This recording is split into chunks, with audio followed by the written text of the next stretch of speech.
ఇవాళ అభివృద్ధి ప్రణాళిక పేదల అవసరాలు తీర్వాలి.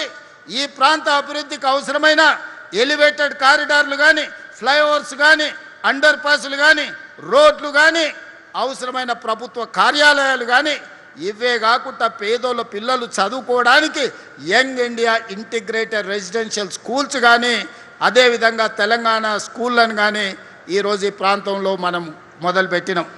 ఎందుకంటే ఈ ప్రాంతానికి వివిధ రాష్ట్రాల నుంచి వలస వస్తుంటారు. వాళ్ళ ప్రధానమైన సమస్య పిల్లల చదువులు, తల్లిదండ్రుల వైద్యం. అందుకే పిల్లల చదువులకు ఉచితంగా అంతర్జాతీయ ప్రమాణాలతోని చదివించాలని, ప్రైవేట్ కార్పొరేట్ స్కూళ్ళతో పోటీ పడాలని, అదేవిధంగా అపోలో యశోద లాంటి ట్రీట్మెంట్స్ అందించాలి పేదవాళ్ళకు ఉచిత వైద్యాన్ని ఈనాడు ప్రత్యేకమైన ప్రణాళికలతోని మన ప్రభుత్వం ముందుకు వచ్చింది. అందుకే ఈరోజు నేను అడుగుతున్న మిత్రులారా, నిన్న మన కేంద్ర ప్రభుత్వం లేదా కేంద్రంలో అధికారంలో ఉన్న నాయకులను చేవెళ్ళ ఎంపీ వాళ్ళే, మెదక్ ఎంపీ వాళ్ళే, మల్కాజ్గిరి ఎంపీ వాళ్ళే, సికింద్రాబాద్ నుంచి ఎంపీయే కాదు కేంద్ర మంత్రిగా ఉన్నాడు. ఈడున్న నలుగురు పార్లమెంట్ సభ్యులు ఈ ప్రాంత ప్రజలు ఓటేసి గెలిపించారు. తెలంగాణ నుంచి 8 మంది ఎంపీలను ఇస్తేనే నరేంద్ర మోడీ గారు ప్రధానమంత్రి అయినారు. నేను ఇవాళ అడుగుతున్నా, ప్రజలు మీకు ఓట్లేసి గెలిపించి ఢిల్లీకి పంపిస్తే మోడీని అడిగి మెట్రోని తెచ్చే తెలివితేటలు మీకు లేవా? రీజనల్ రింగ్ రోడ్కు నిధులు అడగాల్సిన అవసరం లేదా? గోదావరి నదీ జలాలు హైదరాబాద్ నగరానికి తాగడానికి నిధులు తీసుకురావాల్సిన అవసరం లేదా? సింగూరు నదీ జలాలను హైదరాబాద్కి తేవాల్సిన అవసరం లేదా? వీటి మీద మీరు మోడీ గారిని అడగరా? మూసీ నది ప్రక్షాళన కోసం కేంద్ర ప్రభుత్వం నుంచి అనుమతులు తీసుకురమ్మంటే అది చేత కాదు.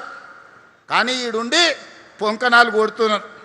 ఆయన పెద్ద మనిషి కిషన్ రెడ్డి వెనకటికి ఎవరో చెప్పిండట, పొంకనాల పోసిగానికి 3 ఎడ్లుంటే 36 దొడ్లున్నాయని. అయ్యా కిషన్ రెడ్డి, నువ్వు ఎంత మొనగానువో ఎంత లడాయికోతో తెలంగాణ వాళ్ళందరికీ తెలుసు. నీ తెలివితేటలు ఆపేయి. మోడీ గారిని అడుగు, ప్రాణహిత చేవెళ్ళ మీద తుమ్మిడేటి ప్రాజెక్టు మహారాష్ట్ర ముఖ్యమంత్రి మనతో చర్చించడానికి రాకుండా అడ్డుపడుతున్నది మీరు కాదా? ఈరోజు గోదావరి నుంచి ఈ నగరంలో విస్తరిస్తున్న జనాభాకు 20 టీఎంసీల తాగునీళ్లు తేవాలని పనులు ప్రారంభిస్తే ఆ నిధులు రాకుండా అడ్డుకుంటున్నది మీరు కాదా? ఇవాళ సింగూరు జలాలను నగరాన్ని దాహార్తం తీర్చడానికి ప్రయత్నం చేస్తుంటే అడ్డుపుల్ల పెట్టింది మీరు కాదా? ఈరోజు నరేంద్ర మోడీ గారు సబర్మతి రివర్ ఫ్రంట్ కట్టుకుంటే అబ్బా ఆహా ఓహో అని నువ్వు డప్పు కొడతావట్టి ఆయనకు. ఢిల్లీలో యమునా నది కట్టుకుంట్రి, యూపీలో గంగా నది రివర్ ఫ్రంట్ కట్టుకుండ్రి. మరి మనకున్న మూసీని ప్రక్షాళన మనం చేసుకోవద్దా? మన మూసీ బాగుపడొద్దా? మన మూసీ మన ప్రజలకు ఉపయోగపడొద్దా? మన మూసీ సరిహద్దున మన యువకులకు ఉద్యోగ ఉపాధి రావద్దా? ఎందుకు అడ్డుకుంటున్నారు? గుజరాత్కు గులాములుగా మీరు ఎందుకు పనిచేస్తున్నారు?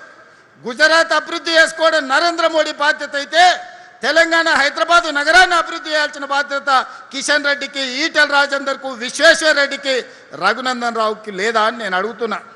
ఇక్కడున్న ప్రజలు మీకు ఓటు వేయలేదా? మిమ్మల్ని ఎంపీలను చెయ్యలేదా? మీరు కేంద్రంలో ప్రభుత్వంలో లేరా?